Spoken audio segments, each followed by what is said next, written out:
Wednesday is the big one. Wednesday is the premiere of God of War Ragnarok, and in honor of this game coming out and me being so hyped for it because it was my 2018 game of the year, the last one that is, I'm playing it all day long. First and second streams. Okay? Very pumped and excited for this, obviously. I'm in the works of maybe getting some special stuff planned for this. We'll see what happens. All right? I might have some stuff ready. I may not. But I'm excited, obviously, to start playing it since the reviews were so glowing. Now, here's the thing. There's a few things I should cover when it comes to God of War Ragnarok. Number one, if the game is as long as the reviewers say it is, 50 to 80 hours. 50 just the story, 80 if you do the side content, and they're all saying the side content is just as good as Witcher 3.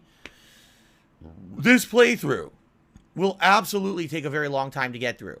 Now, it's not going to be Elden Ring length. If you go back, Elden Ring took 144 parts. Yes, my Elden Ring playthrough was around 140 plus hours.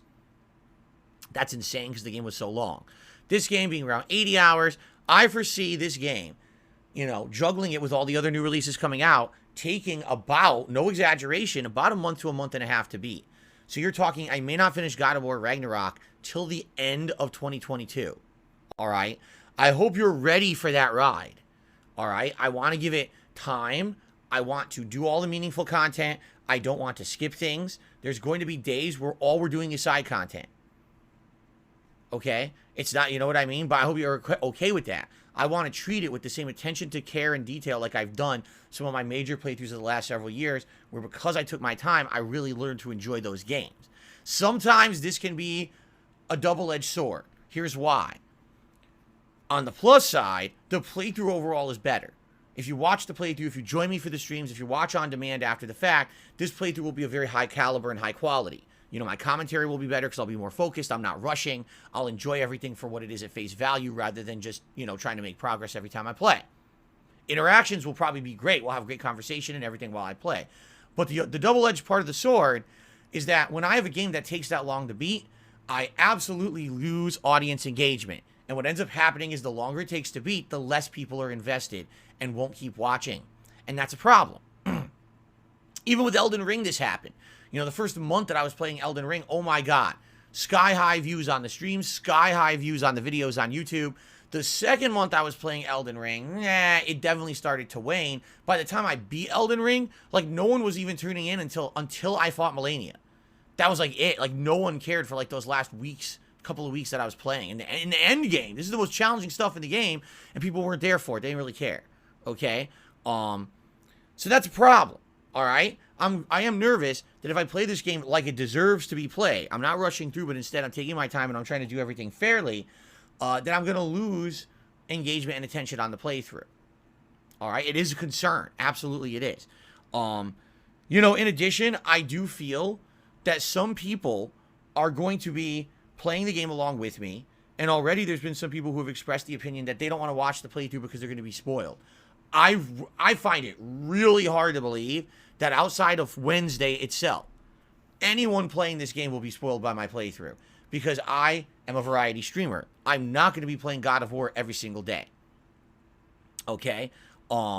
Everyone's going to be way ahead of me. I mean, yes, on Wednesday, most people will be playing it at the same time as me, so maybe launch day, we would actually see people who are I don't want to play, I don't want to watch because I'm playing it right now. Right? I'll watch it after the fact. And that's perfectly fine. But I'm off on Thursday. Immediately, everyone's ahead of me. On Friday, when I come back and I play it again, I'm only doing one stream of it. 3 hours of gameplay, everyone's going to be ahead of me. And then I'm going to be balancing that with Sonic Frontiers as the main gameplay stream. So I don't think there's going to be an issue here. I really don't. I think most people within the first 1 to 2 days will be light years ahead of me, and they'll be able to come to the streams and watch and not get spoiled. Maybe there's some exceptions there, so other people who are very busy, but I don't think that's going to happen for most people who want to see my playthrough. You'll be able to come by and chill with me after the first day. Admittedly, that first day, if you don't want to be spoiled, I totally understand if you're not here. I get it. All right? And maybe I'll see a lot of regulars who won't be here on Wednesday, but they'll pop back in on Friday when they're just light years ahead of me in the game. Okay? So there you go. I would hope to see you guys over the coming weekend as I jump into God of War more thoroughly and I start to alternate that with Sonic Frontiers. All right? Also, keep in mind, there's other games coming out this month that I'm also going to be playing.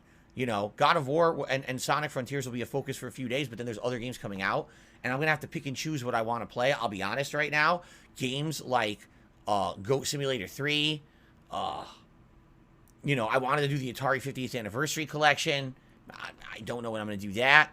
There's going to be games that, sadly, I'm just going to end up having to skip. And probably the next slew of games would be the next Dark Pictures game.